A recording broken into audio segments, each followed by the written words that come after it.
Ja, hallo und herzlich willkommen zu diesem neuen Video. Ich bin Marcel und hier gibt es heute den zweiten Teil von meinem dreiteiligen Behind-the-Scenes-Walkthrough zu meinem neuen Track Apostle of Oblivion, einem sehr stark von Dark Souls und Elden Ring inspirierten Track, und wir werden uns einfach genau die Techniken und Denkweisen anschauen, die ich jetzt beim Schreiben dieses Tracks verwendet habe, und vielleicht kannst du ja auch die ein oder andere nützliche Information für dich mitnehmen, die du dann auch in deinen eigenen Tracks verwenden kannst.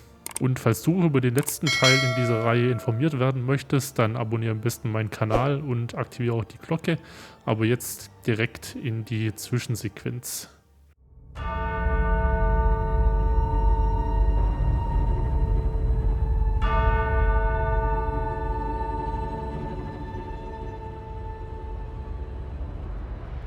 Diese Zwischensequenz beginnen wir oder wir enden die Sektion von davor mit diesem, ja, mehr oder weniger fast schon Cluster-Chord in den Strings. Das ist jetzt hier ein A-Dominant Sharp 11 hatte ich da im Prinzip, ja, so arrangiert, dass es dann, finde ich, vom Voicing her dann gepasst hat. Also es sind einfach einige Noten hier dann eben kombiniert. Ähm, genau, E im Bass und dann eben diese Noten hier angeordnet. Ich möchte da gar nicht zu tief einsteigen in die Musik-Theory, da bin ich, denke ich, ja, jetzt noch nicht so tief drin. Da gibt es halt, denke ich, bessere Channels, die das wahrscheinlich besser erklären könnten, aber ich fand jetzt einfach diese Notenkombination hat jetzt hier sehr gut gepasst. So, das hört sich dann so an. Nur die Strings alleine.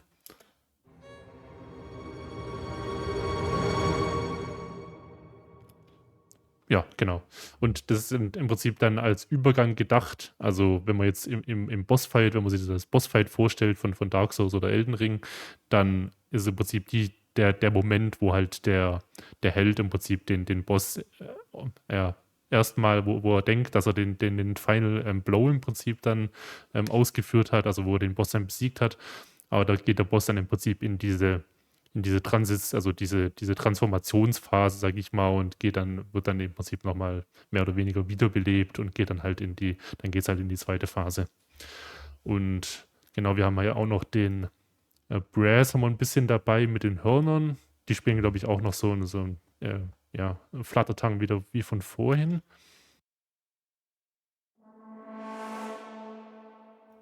Genau, um ein bisschen mehr Textur noch reinzubringen und hier die Tonal Percussion eben auch diesen ja, endgültigen Schlag hier nochmal. So. Und dann geht's in diese, ja, genau, Zwischensequenz, wo, ja, mehr oder weniger, also es gibt jetzt keine richtige Melodie, sondern es ist eigentlich nur, ja, Texture, also Kombination von unterschiedlichen Instrumenten. Gut, das ist eigentlich immer, aber es ist ja einfach nur, um halt eine gewisse Atmosphäre eben zu schaffen. Da haben wir jetzt die Strings, die, also wo im Prinzip die Bässe sehr nah aneinander liegende Noten, die schon eher, finde ich, dissonant klingen, im unteren Register spielen. Also ist gut, ist ein C und ein F-Sharp. Das hört sich alleine so an.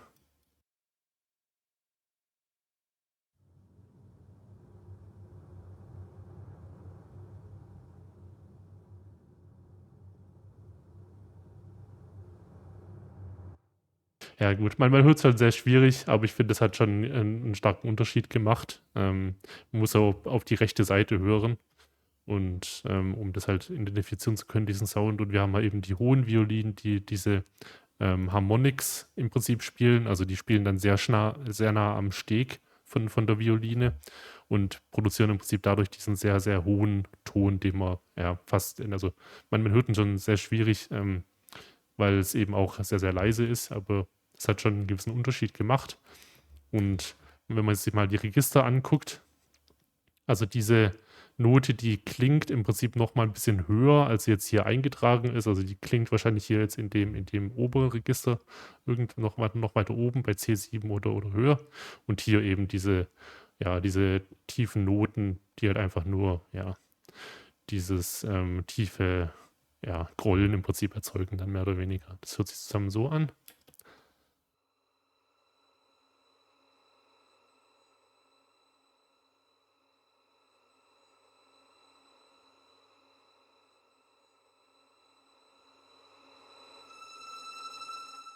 Gut, es waren jetzt nur die Violinen alleine. Man hat es gehört, genau auf der linken Seite. Zum Schluss ist es dann ein bisschen lauter geworden. Also, es ist einfach dieses seidige, sehr schöne, ja, Streichen im Prinzip, was ich sehr, ja, finde ich sehr sehr gut, diese Artikulation. Und da haben wir dann eben auch wieder dieses, Photosynthesis-Cello dann hier dabei, das dieses Tremolo wieder spielt.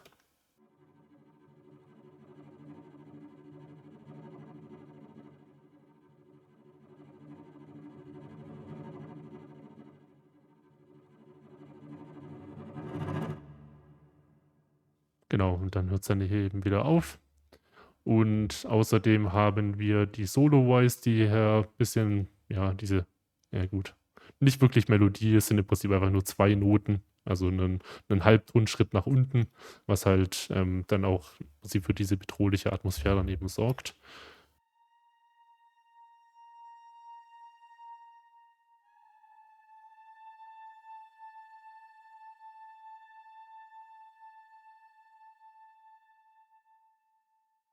Ja, also es ist insgesamt sehr, sehr leise natürlich dieser Übergang.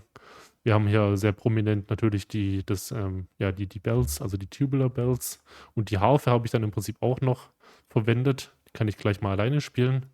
Jetzt mal die gesamte Tonal Percussion alleine.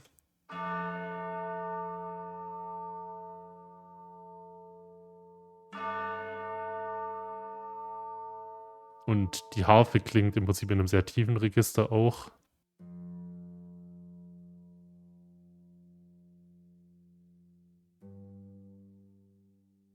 Genau, dieses Bom, Bom hat man jetzt im Prinzip links hinten. Wenn ich es jetzt orten müsste, würde ich sagen, links hinten irgendwo. Also so eher mittig, also etwas links von der Mitte und weiter hinten eben.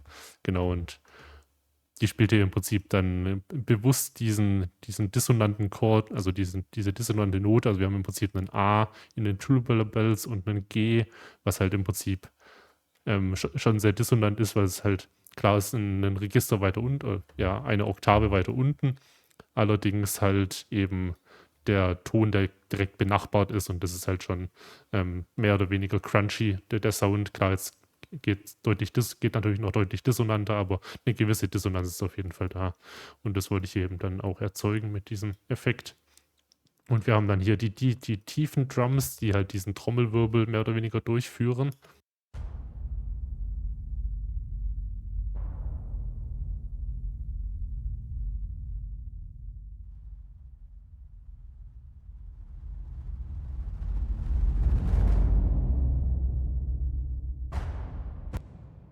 Genau, die tiefen Drums, die erzeugen halt hier im Prinzip dieses sehr tiefe Rollen, was man wahrscheinlich auf einem Handy sehr, sehr schlecht hören wird. Also wenn ihr jetzt auf einem Handy hört oder eher schlechten Lautsprechern, dann werdet ihr das jetzt, denke ich, gar nicht hören. Ich kann es aber, denke ich, mal zeigen. Also wenn ich jetzt hier diesen Span jetzt mal reinlade, also diesen Frequency Analyzer, sind alle zusammen. Ich möchte eigentlich nur die tiefen Drums jetzt erstmal haben.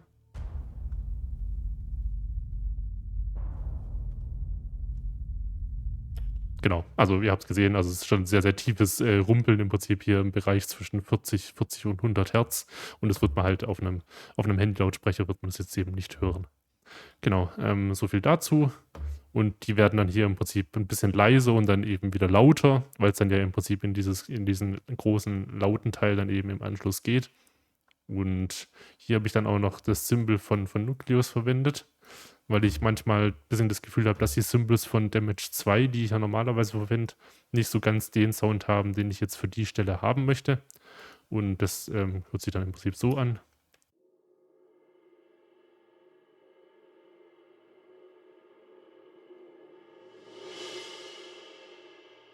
Ja, einfach mit diesem sehr, sehr langen Crescendo hier im Prinzip über 2 Takte hinweg. Und die Tympani, die führen hier ähnlich wie die tiefen Drums, also die Grancassos, dann eben auch diesen Trommelwirbel hier an der Stelle noch durch. Genau. So viel zu der Stelle. Ich glaube, mehr gibt es da eigentlich auch erstmal nicht zu sagen. Und im Anschluss geht es dann im Prinzip in diese großen Tutti-Akkorde, also im Prinzip das komplette Orchester. Das ist dann die Stelle, wo im Prinzip der Boss dann fertig transformiert ist und der Spieler sich mehr oder weniger vorbereiten muss dann auf die zweite Phase, so Get Ready for Phase 2, im Prinzip so in dem Stil. Und genau, er sieht dann im Prinzip die komplette Pracht im Prinzip von dem transformierten Boss oder je nachdem, was es dann ist. Also wenn es jetzt halt ein Dämon ist, dann, ja, weiß nicht, ob man dann von Pracht sprechen kann.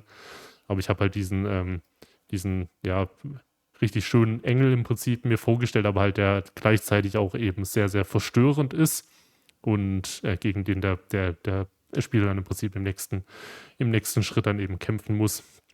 Also erhaben, aber halt schon sehr, sehr, sehr, sehr düster eben auch. Und ja, das wollte ich jetzt eben mit dieser Stelle dann eben auch bezwecken. Könnt ihr gerade mal die komplette Stelle hören. Mit der Transition vielleicht davor.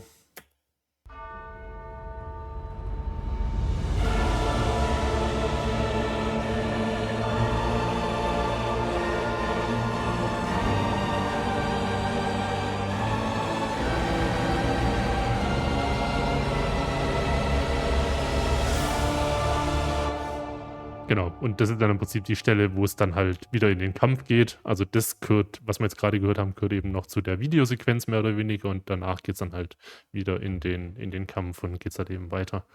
Da habe ich jetzt noch die Strings von Arc 1, also Metropolis Arc 1, von Orchestral Tools noch dazu genommen, weil ich da ein bisschen mehr, ja, ein bisschen mehr Schmackes einfach haben wollte. Habe ich die tiefen Strings dazu genommen.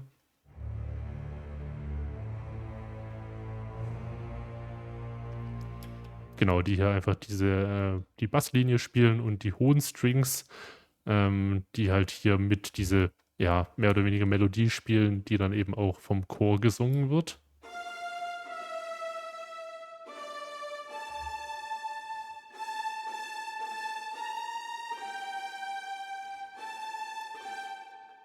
Genau, man hat es gerade schon gehört, ich habe dann eben hier auch eine andere, ich habe es hier mit Key-Switches noch gemacht, eine andere Artikulation eben verwendet. Das sind jetzt hier dann eben auch so mehr oder weniger Marcato, also mit bisschen mehr Betonung auf der einzelnen Note, dieses Dö, Dö, Dö.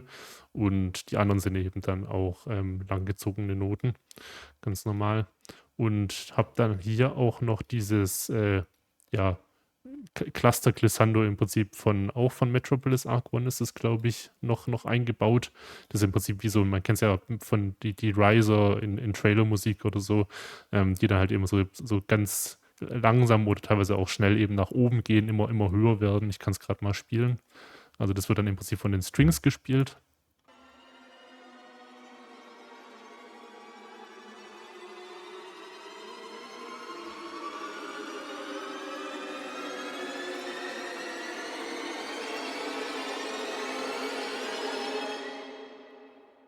Genau, das hört sich so an und es hört dann eben an der Stelle auf, wo es dann halt im Prinzip diese Übergangssequenz dann eben vorbei ist.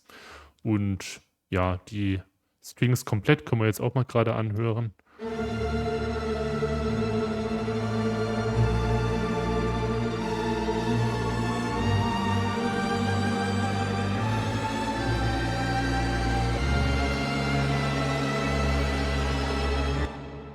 Genau, die spielen dann, also die von Cinematic Studio Strings, die spielen halt hier noch ein bisschen ja, die anderen Noten von dem Akkord eben mit. Jetzt nicht direkt die Melodie. Und die spielen halt eben auch alle Tremolo. Also genau, im Prinzip dieses schnelle Hin- und Hergehen auf der, ja, mit dem Bogen auf der Seite dann. Genau, und die spielen dann hier an dieser Stelle dann eben auch alle Tremolo, um halt die Intensität dann auch zu erhöhen. Dann haben wir hier dann, also später kommt dann auch noch die Solo-Violine kommt dann wieder dazu in dieser zweiten Phase von dieser Übergangssequenz.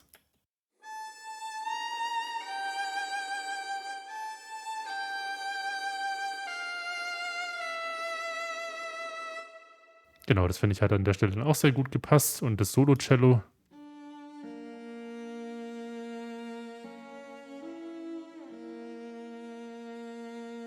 Genau, spielt hier im Prinzip die eine der inneren Voices dann, also zwischen der oberen Voice und der Basslinie. Und dann haben wir hier den Brass, der halt jetzt nicht direkt laut spielt, aber er spielt dann im Prinzip, ja, also eher in einer niedrigen Dynamik. Ich kann es gerade mal spielen.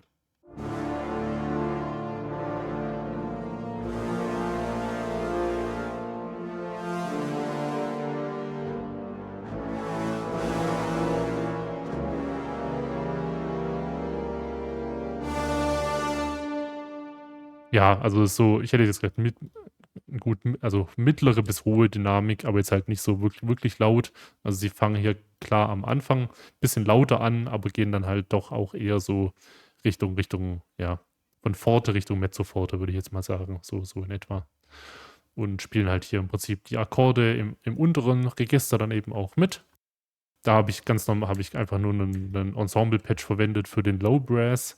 Also es sind dann Tubas, Chimbassis und Bassposaunen werden hier dann, denke ich mal, verwendet. Und den oberen Teil von den Akkorden spiele ich dann eben mit den 6 Hörnern wieder von Junkie XL. Die spielen halt im Prinzip diesen Teil. Und genau den mittleren Teil habe ich dann erstmal freigelassen, weil da ja auch noch der Chor dazu kommt und sollte dann nicht zu muddy werden in dem Bereich. Also habe ich den erstmal dann noch freigelassen. Genau, so viel dazu. Und der Chor natürlich, der ist an der Stelle sehr prominent. Der singt halt hier diese, ja, sieht einfach die Melodie dann.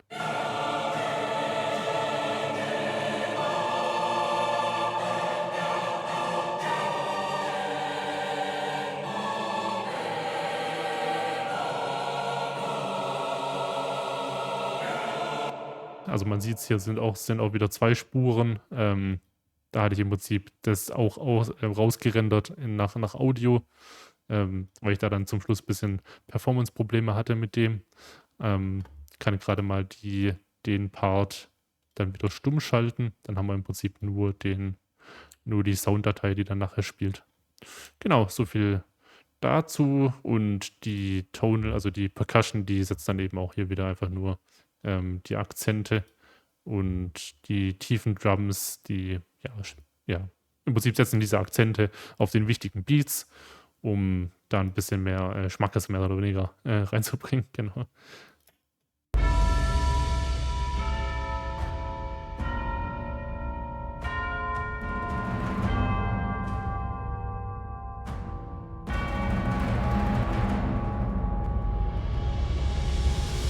Genau, und das Bell-Ensemble spielt halt so ein bisschen die Melodie mit, nicht nur Bruchteile der Melodie, halt nur wichtige Noten, so wie ich es fand, halt sich gut angehört hat. Und ja, das war es dann eigentlich für den Teil. Und im Anschluss ändert sich dann auch ein bisschen der Rhythmus und auch die Geschwindigkeit. Das wird man jetzt dann gleich hören. Aber hier schon mal als Vorwarnung, also wir sind jetzt hier normal bei 80 BPM und im Anschluss gehen wir dann im Prinzip auf einen Dreivierteltakt, was man jetzt hier sehen kann, bei 176 BPM, weil ich das dann einfach ein bisschen, hatte ich auch, ich weiß nicht, kann sein, wenn ihr Ludwig the Holy Blade aus Bloodborne kennt, aus dem Spiel Bloodborne. Der letzte Teil ist so ein bisschen inspiriert von dem, weil es dann nachher auch so einen Dialog zwischen dem Low Brass und den Hörnern gibt. Und das werden wir uns im nächsten Teil, also im letzten Teil dann zusammen angucken. So, und das war's auch schon wieder für dieses Video. Ich hoffe, es hat dir gefallen und du konntest vielleicht die eine oder andere nützliche Information für dich mitnehmen. Im letzten Teil gucken wir uns dann das große Finale an. Und wie gesagt, wenn du das nicht verpassen möchtest, dann am besten den Kanal abonnieren. Dann wirst du direkt informiert, sobald der Teil dann released wird. Aber jetzt, ja, bis dahin, macht's gut und bis zum nächsten Mal. Ciao.